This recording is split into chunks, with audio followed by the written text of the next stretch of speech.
baik. Selamat sore semuanya.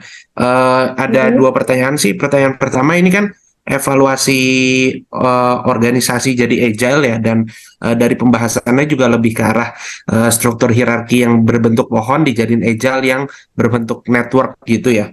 Nah, cuma kalau misalnya baru starting suatu organisasi kayak gitu, apakah memang harus hierarki dulu ya, baru agile, atau bisa nih sebenarnya dari awal ya langsung desain organisasinya ya langsung agile aja kayak gitu.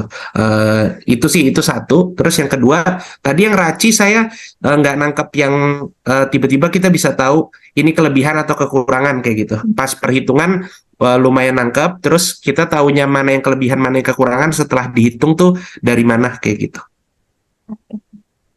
Ya Oke, itu aja terima kasih pertanyaan. Pak Dias. Pak Dias ini dari mana Pak? Mohon izin.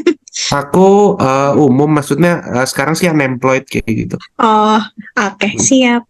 Mungkin saya share screen sedikit materi yang tadi ya. Oke, tadi apakah memang secara di awal ya, ini apakah bisa langsung menggunakan struktur organisasi yang langsung yang agile gitu ya, atau misalnya Iya. dengan kelompok-kelompok kerja yang ada? Sebetulnya nggak bisa Pak, kan kembali lagi kepada awal ya, kita arah pendirian dan misalnya CEO gitu kan dari sebuah organisasi itu yang ada, misalnya kita ingin mencoba membentuk tim-tim kerja atau squad-squad itu tadi secara matriks misalnya gitu ya. Nah ini sebetulnya bisa saja, tapi memang kalau yang sekarang yang ada itu adalah memang kebanyakan mereka itu sudah berbentuk hierarki dulu, sudah berjalan, tapi ternyata sangat birokratis gitu kan. Nah oleh karena itu memang sebetulnya yang pertanyaan Pak Dias itu tadi bisa saja sih Pak, itu sebenarnya kita bentuk ke dalam apa namanya ya, kelompok-kelompok atau yang pada fokus-fokus secara matriks itu tadi. Sebetulnya itu Pak bisa jawabannya. Maaf, follow up dikit. Kalau ini Mm-mm. kan buat Mm. matriksnya tuh yang kayak horizontalnya itu dari Mm. semacam job desk gitu, dan dari vertikalnya tuh kayak semacam bisnis proses gitu ya. Eh Semacam itu iya betul produknya. atau produk ya. Nah itu kalau misalnya baru starting kayak gitu kan, kalau ini kan kalau udah ada pohonnya kan kita bisa tinggal taruh tuh Mm. di horizontal kayak gitu. Mm. Kalau baru Mm. awal itu nggak bisa ya, kita langsung langsung dibulat gitu. Maksudku tuh gitu, nggak nggak perlu kita buat Oh yang ini ya. job desk-nya kayak gitu. Maksudnya langsung ke kanan gitu. Oh langsung ke sini. Sebetulnya kalau dilihat ini kan nanti tergantung biasanya agile atau pokja-pokja ini ya Pak. Biasanya itu kan lebih pada Mm-mm. misalnya satu fokus program gitu kan. Misalnya di tempat Bapak ingin membentuk misalnya startup yang baru dibangun, misalnya dia fokus pada program apa. Nah misalnya ada tim-timnya, nanti kemudian program B ada tim-timnya. Nah itu yang bentuknya agile itu tadi, ada squad-squad atau tim-tim itu tadi. Sebetulnya itu sih Pak, arahnya yang agile atau yang kelompok-kelompok bulat-bulat ini kan fokus pada apa yang ingin dia capai atau dia sasar secara Mm-mm. program gitu kan.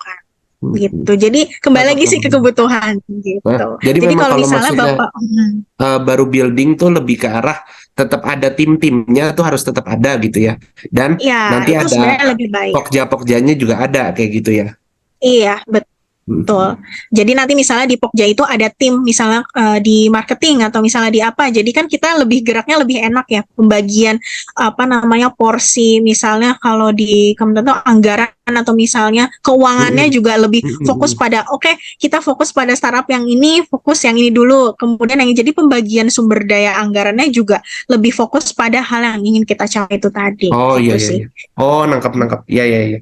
Lebih enak yang nganggarinnya ya kalau udah yang Iya, versi matrix gitu ya. biasanya Iya memang betul kalau betul. anggaran kan secara ini, oke divisi A kamu dikasih anggaran ini, dikasih Nah anggaran ini, iya tapi iya kan itu kita tidak kadang-kadang nggak saling, sesuai ya. Iya ya iya betul, kita benar-benar. tidak saling silang gitu. Hmm. Oke, untuk pertanyaan selanjutnya yang Raci. Nah sebetulnya yang Raci tadi itu kan, yang tadi Bapak nangkep nggak ya di awal yang waktu saya coba memetakan proses bisnis, ini sebenarnya sekilas ya. Dan nanti kita foldering kegiatan-kegiatan secara horizontal, misalnya kegiatan misalnya produk atau promosi gitu kan, kegiatan promosi di dalam subnya nanti apa. Nah, alur kegiatan promosi itu apa, kita coba alur uraikan. Nah, angkanya nanti kan kita nilai ya Pak, masing-masing secara misalnya oke, di divisi misalnya dia R gitu kan, atau sebagai penanggung jawab. Kemudian nanti dia A misalnya sebagai pemangku kepentingan. Nah, semua kita rekap.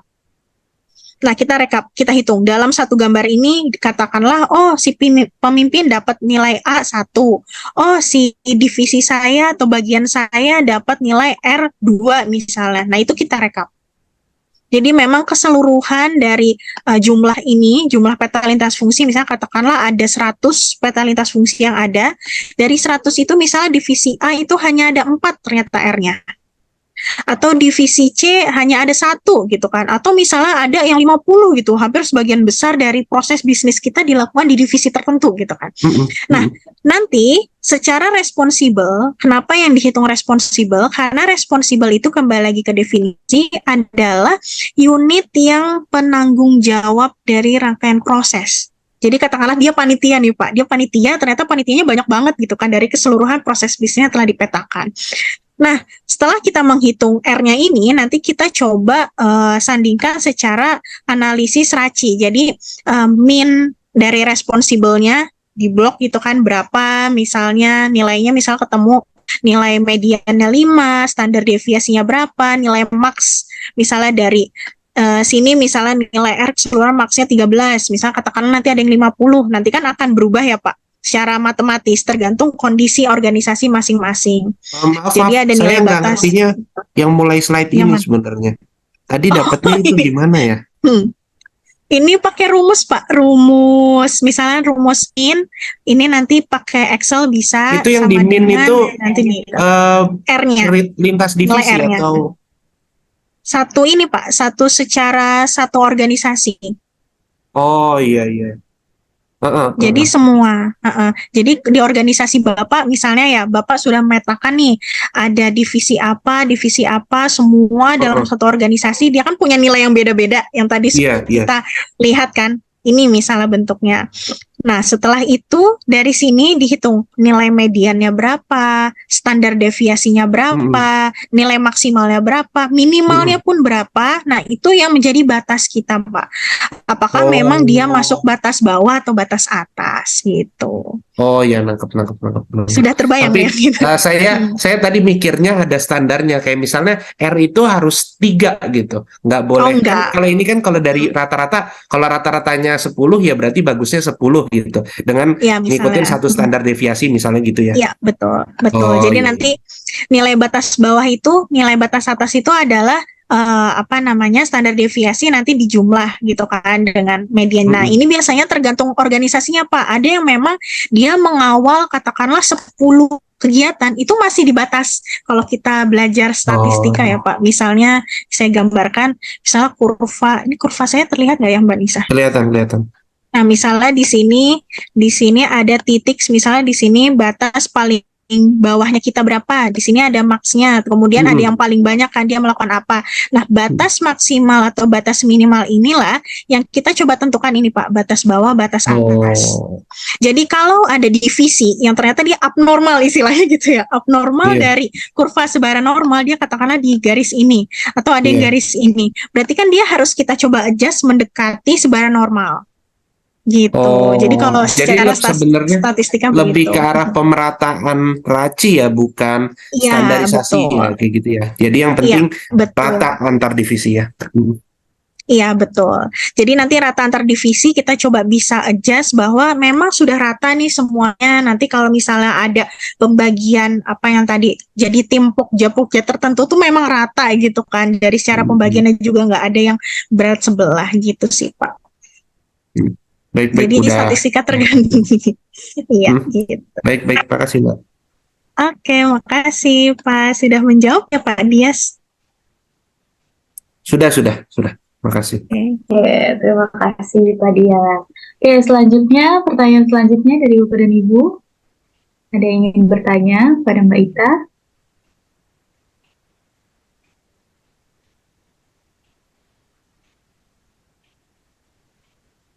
Belum sepertinya ya. Oke, mungkin kalau gitu saya ngobrol main saling minus rapopo. Ora ya. Tapi nek sama sahabat ki sing Jogja wong wis satu-satunya deh. backsound nih Mbak Ita.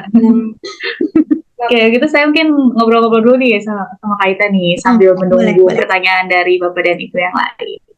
Oke, tadi kan ada identifikasi ya antara R, A, C, I. Nah, itu gimana sih Kak? Ada nggak sih ketentuan misal dalam satu aktivitas itu R itu hanya boleh berapa, A itu hanya boleh berapa, C itu hanya boleh berapa, atau I hanya boleh berapa? Atau misalnya dalam satu rangkaian aktivitas itu, misalnya boleh nih C itu ada 3 atau R itu cuma ada 1 atau boleh kok 2 juga boleh. Nah, itu gimana Mbak?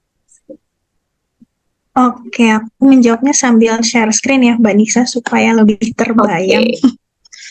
Oke, sudah terlihat ya. Nah, pertanyaannya bagus nih Mbak Nisa, karena ini sering banget aku atau saya temui ya, ketika mendampingi Mbak, saya coba ngitung nih alur kerja kita di dalam satu alur proses, misalnya ada berapa sih R-nya? Nah, untuk responsible atau yang tadi saya jelaskan sebagai penanggung jawab, namanya juga panitia ya, penanggung jawab minimal ada 1, Bapak dan Ibu.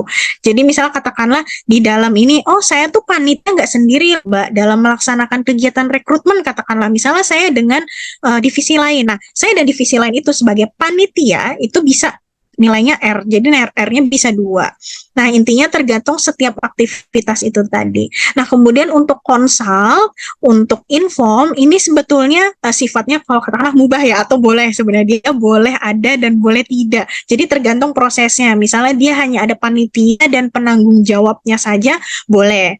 Misalnya dia tidak memerlukan support, karena kan konsult itu tadi lebih sifatnya support ya. Support, inform itu sebagai ada divisi yang dia hanya menindaklanjuti atau memberikan informasi saja atau hanya pasif sifatnya. Nah, itu inform. Nah, untuk konsul dan info memang tidak ada batasan gitu kan, apakah dia boleh ada boleh tidak. Nah, ini sifatnya boleh, tapi yang wajib ada biasanya itu adalah di responsible gitu, dan tentunya accountable. Nah, accountability ini kan biasanya kalau kita membuat suatu kegiatan itu kan pasti harus ada yang mengawasi ya, nggak mungkin dong kita yang melaksanakan kemudian kita juga yang mengawasi, kan nanti ada konflik kepentingan itu tadi. Nah, makanya idealnya memang ada semua, tapi minimal ada responsible dan ada accountable itu tadi Mbak Anissa.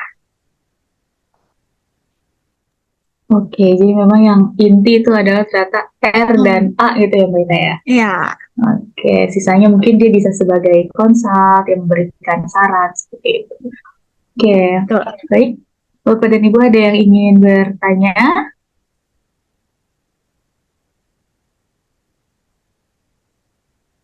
Belum nih, sepertinya kalau gitu saya nanti ngobrol lagi nih sama Mbak Ita. Nggak apa-apa, kita sharing-sharing Mbak Nisa. Iya, kan tadi tuh kan untuk analisis RACI itu kan dari CFM ya Mbak ya, atau Cross Functional Map. Nah, terkadang kan ada perusahaan itu yang dia tuh punyanya SOP gitu kan, sebenarnya kalau dari segi alur itu sama-sama alur proses gitu ya.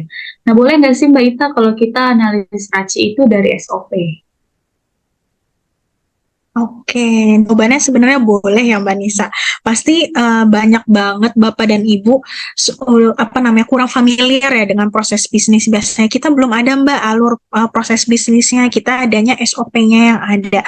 Boleh sebetulnya. Namun biasanya SOP itu kan hanya mengikat di unit dia masing-masing saja gitu ya, tidak SOP yang lintas tadi. Sehingga misalnya katakanlah proses kolaborasi, proses lintas sektoral itu sebetulnya kurang tergambar dalam SOP. Jadi memang kenapa kita tidak melakukan pendekatan lebih baik menggunakan SOP saja karena udah ada gitu kan. Bukannya nggak bisa, bisa. Namun memang hasil yang didapat kurang merepresentasikan bagaimana proses kolaborasi penciptaan nilai tambah secara keseluruhan itu tadi. Sehingga memang lebih baik kita coba gambarkan dulu melalui proses bisnisnya tadi, lintasnya apa saja, baru kita analisis. Jadi supaya lebih terlihat seperti itu Mbak Nisa. Tapi sebetulnya boleh, bisa. Hanya itu tadi ada kekurangan-kekurangannya. Oke, jadi bisa ya, tapi kita lihat dulu nih ada nggak sih lintas fungsinya di SOP tersebut. Betul. Ya, nah, ini saya jadi penasaran lagi nih. Saat kita menganalisa nih Mbak, gimana sih cara kita tahu nih kalau organisasi itu udah berjalan efektif atau belum gitu kan? Sebenarnya kalau analisis RACI ini kan salah satu metode ya untuk mengevaluasi organisasi. Nah, setelah kita melakukan analisis nih dengan RACI ini, gimana sih cara kita tahu bahwa perusahaan atau organisasi ini dia tuh sebenarnya sudah efektif atau dia sebenarnya belum efektif gitu? Oke, mungkin aku jawabnya ini ada satu slide tambahan ya Mbak Nisa. Oke, nah ini sebetulnya balik lagi ke tadi ya, tujuan dari pendirian organisasi adalah bagaimana memang kita secara organisasi kita itu menjawab atau adaptif terhadap dinamika atau perubahan. Tentunya kan ada visi misi atau strategi yang dicapai. Nah, apakah itu efektif atau tidak? Bahwa kita lihat dari tujuan dan pendirian awal. Apakah memang dari strategi-strategi itu memang sudah sesuai atau belum? Nah, di mana keseluruhan untuk aktivitas manajemen kita kenal di sini ada proses operasional yang tadi kita gambarkan ya, proses bisnis proses di sini. Nah, untuk kegiatan-kegiatan yang berulang, misal operasional sehari-hari gitu ya, repeat gitu kan. Kita akan melakukan kegiatan itu gitu kan, memang rutin. Nah, biasanya itu nanti akan dicerminkan dalam proses biasanya ada standar atau NSPK ya, NSPK tertentu. Nah, kemudian ada lagi sifatnya organisasi kita yang tadi misalnya ada kita buat program-program tertentu sebagai inisiatif gitu kan untuk kegiatan-kegiatan yang sifatnya insidental itu tadi bisa bentuknya improvement program atau team based project yang tadi ya misalnya squad-squad atau scrum-scrum yang tadi bulat-bulat yang saya tunjukkan. Nah, itulah yang sifatnya inisiatif itu tadi. Nah, bagaimana kedua hal ini kalau kita lihat ya dari service level dan performance, proses bisnis yang tadi ini yang di sebelah kiri itu adalah lebih pada kita melihat bisnis proses sebagai standar konsistensi minimal perusahaan atau organisasi yang kita lakukan. Jadi jangan sampai nih dengan misalnya minimal standar segini, jangan sampai organisasi kita bergerak mundur gitu kan. Jadi istilahnya ganjelan gitu. Nah, ada lagi yang bagaimana kondisi operasional kita itu bergerak sebagai improvement atau pengembangan untuk misalnya mencapai satu posisi dinamika yang ingin kita capai atau target-target tertentu. Nah, itulah yang misalnya tadi inisiatif atau peningkatan-peningkatan. Nah, kedua hal ini sebetulnya yang bisa atau kita perlu apa ya namanya perlu kontrol atau perlu pengelolaan dari segi manajerial itu tadi supaya kedua hal ini memang sejalan dengan tujuan yang dijabarkan ya dengan visi misi maupun arah strategi pendirian dari perusahaan itu sendiri. Jadi yang bisa menjawab kita juga apakah memang organisasi kita dari awal tujuan pendirian itu memang sudah sesuai atau belum atau ternyata kita tuh menyasar hal yang lain gitu. Operasional kita tuh kurang tepat ternyata gitu Mbak Nisa. Ya, berarti memang secara nggak langsung kita juga menganalisa proses bisnisnya ya. Dari situ kita Iya, lihat nih, betul. proses-prosesnya ini yang dilakukan secara operasional sehari-hari gitu ya oleh karyawan, oleh pegawai, ini menyasar atau enggak sih terhadap tujuan organisasi gitu yang baik. Oke, ya Bapak dan Ibu, mungkin saya buka kembali nih sesi tanya jawab, takutnya kita keasikan sendiri. Oke. Ya, mungkin sambil menunggu, mungkin boleh sharing kali ya Kak Ita ya, selama pendampingan nih, apa sih tantangan yang dihadapi gitu dalam menganalisis proses di RACI ini gitu kan, mungkin Mbak Ita banyak sekali nih mendampingi misalnya ada SOP, ada proses bisnis, tapi kan ini dalam hal evaluasi organisasi nih, dalam menghitung RACI, apa sih tantangan yang dihadapi gitu sebagai konsultan? Oke, mungkin tantangannya lebih pada banyak ya. Tapi yang lebih krusial itu adalah kita membangun proses bisnis itu tadi Mbak Nisa karena tadi kita mencoba mendobrak dari segi kacamata kuda atau kacamata sektoral gitu ya. Kita hanya fokus di organisasi kita coba memetakan tadi secara lintas kegiatan, kita bisa memetakan kolaborasi dengan divisi dia, dengan dia gitu kan. Nah, itulah sebenarnya tantangannya sih. Ada beberapa ketika menyusun proses bisnisnya ada banyak perdebatan. Oh, ini bukan tugas saya, selama ini bukan tugas saya, ini tugas di kamu. Ada lagi yang tugas yang ditunjuk tadi ternyata oh bukan, jadi lempar-lemparan tanggung jawab. Sebenarnya dengan adanya penyusun proses bisnis juga bisa membantu mengklirkan gitu kan proses-proses yang tadi tersendat tadi karena kan kita hanya melihat secara kacamata diri kita sendiri ya gitu sih. Lebih banyak ketika menyusun menyusun CFM itu sih tantangannya. Kalau menghitung RACI kan sebenarnya cepat ya kalau misalnya kita sudah jelas dengan kegiatan atau alur kerja yang sudah diberikan gitu. Jadi pada saat itu memang pada saat menyusun CFM si Wanisa seperti itu. Oke, nggak terasa ya menarik sekali nih diskusinya ya di akhir acara nih, ternyata banyak peserta kita yang bertanya. Oke, namun sayang sekali nih waktu tanya jawabnya sudah habis. Terima kasih Mbak Ita atas materi dan tanya jawabnya. Oke, sangat bermanfaat sekali ya Bapak dan Ibu ya. Baik, terima kasih Bapak dan Ibu. Saya mewakili CCG mengucapkan terima kasih banyak kepada Bapak dan Ibu yang telah hadir. Terima kasih banyak juga kepada Mbak Ita yang telah menyampaikan materi dengan sangat luar biasa. Kita bisa upload secara virtual. Baik, hadirin sekalian, demikianlah Progresia Webinar dengan tema evaluasi organisasi menuju corporate agile. Saya sebagai MC pamit undur diri. Mohon maaf jika terdapat kesalahan kata dan kekurangan dari pelaksanaan webinar kali ini. Semoga kegiatan ini bisa bermanfaat baik bagi Bapak dan Ibu semua. Mungkin saya tutup dengan pantun ya, karena tadi saya di awal sudah membuka dengan pantun, saya akhiri dengan pantun. Ada kebun, ada bonsai, ada hujan, ada petir. Tidak terasa webinar telah usai. Terima kasih banyak kepada Bapak dan Ibu yang sudah hadir. Stay safe and keep healthy. Wassalamualaikum warahmatullahi wabarakatuh. Terima kasih Bapak dan Waalaikumsalam Ibu. warahmatullahi wabarakatuh.